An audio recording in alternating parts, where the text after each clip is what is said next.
fait du remous. Annick Girard est présidente du regroupement pour la trisomie 21. Je la rejoins. Bonjour, Mme Girard. Bonjour. Bon, il n'y a pas à dire, M. Goudreau, qu'on voit dans les images, M. Gourdeau, c'est-à-dire qui est bouleversé, c'est bien sûr. On le serait à moins. À la lumière de cette histoire et tout ça, comment vous réagissez, vous, à ce qui s'est passé puis aux faits que l'on nous raconte?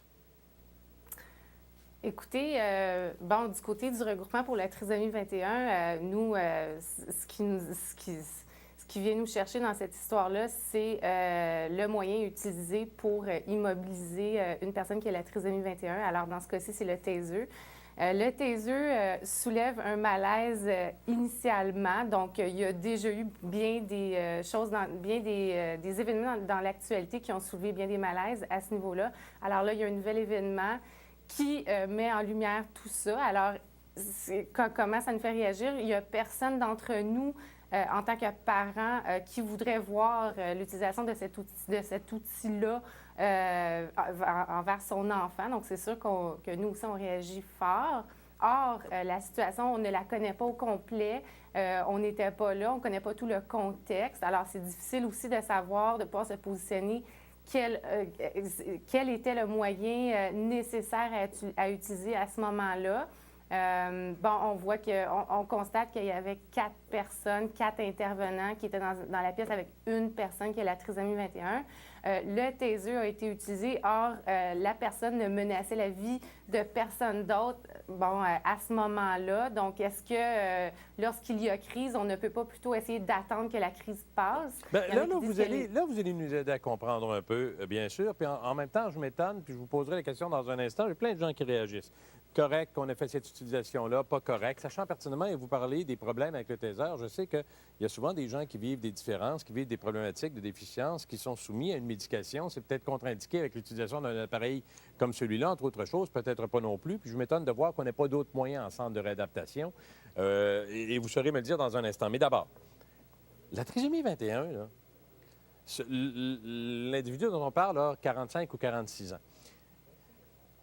Est-ce qu'un des symptômes est-ce que c'est des états de crise et des crises violentes et dangereuses pour l'individu et pour les autres? Ça fait-tu partie du symptôme? Un trisomique perd-tu des coches régulièrement?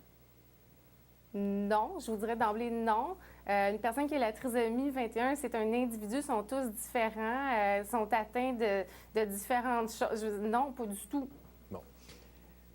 L'individu en question, nous dit-on, est à ce point en crise que, regarde, il n'est pas vraiment, pour ce qu'on en sait, il n'y a vraiment pas moyen de l'approcher.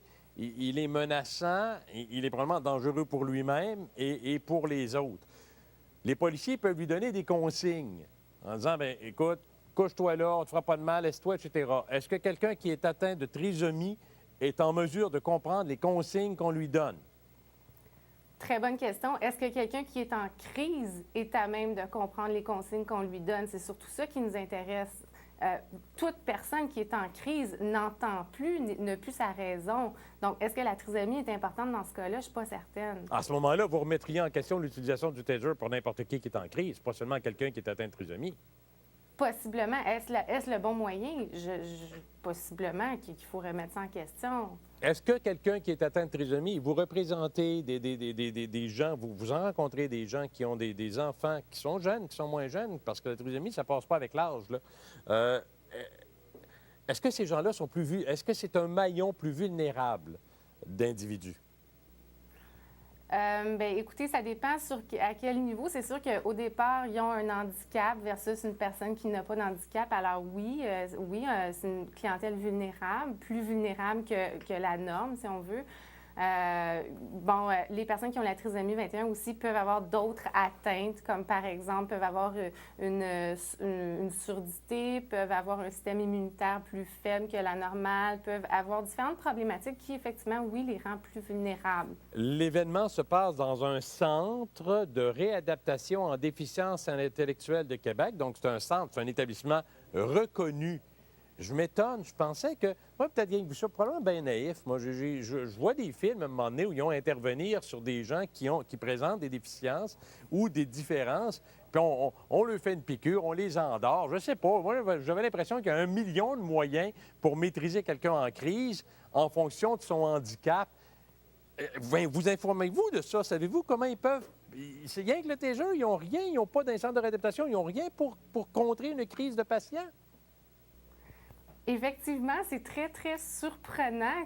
C'est très surprenant ce qui arrive, ce qui s'est passé, en fait, parce que moi-même, je me dis, mon Dieu, j'aurais jamais pensé que ce genre de choses-là aurait pu se passer dans un centre de réadaptation pour déficients intellectuels.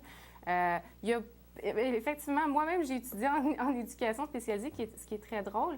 Puis, mon Dieu, il y a différents moyens d'immobiliser quelqu'un. Il y en a plusieurs, puis qui sont adaptés à différents contextes. Je ne suis pas spécialiste en ce domaine-là non plus. Je ne voudrais pas me positionner davantage par rapport à ça, mais je sais qu'il existe une palette là, de moyens pour immobiliser quelqu'un. M. Gourdeau me dit tout à l'heure, et je vous laisserai là-dessus, puis je vais aller au téléphone, mais M. Gourdeau me dit tout à l'heure, puis vous l'avez entendu, ma fille présente une différence. Ce n'est pas de la trisomie nécessairement, elle présente une différence. Regarde, je suis inquiet. Là. Je ne veux pas que mes enfants soient traités comme ça. On doit développer de nouveaux outils. Mais certainement pas le pistolet à impulsion électrique. Est-ce que vous partagez son avis? Ferez-vous une recommandation pour que pareille chose ne se reproduise pas? Je partage son avis à 100 le regroupement pour la trisomie 21 aussi. Quelle recommandation à faire? Mais je pense que, je ne sais pas... D'après moi, c'est important que les personnes qui interviennent considèrent la clientèle auprès de qui ils interviennent, tout comme on va intervenir différemment sur un enfant, sur une femme enceinte. Bon, je ne veux pas faire de comparaison, mais on va intervenir différemment par rapport à la clientèle. Regarde, non, mais vous venez d'ouvrir une porte, c'est sûr. Tu sais, une femme enceinte, à un moment donné, qui tombe en état de crise, probablement que le taser sur l'enfant à naître n'aura pas été très, très bon. Tu sais, la comparaison vaut ce qu'elle vaut également, mais tu sais, c'est un questionnement, vous n'avez pas tort. Merci, madame. Bienvenue, merci beaucoup. Téléphone. Est-ce qu'ils ont bien fait ou pas?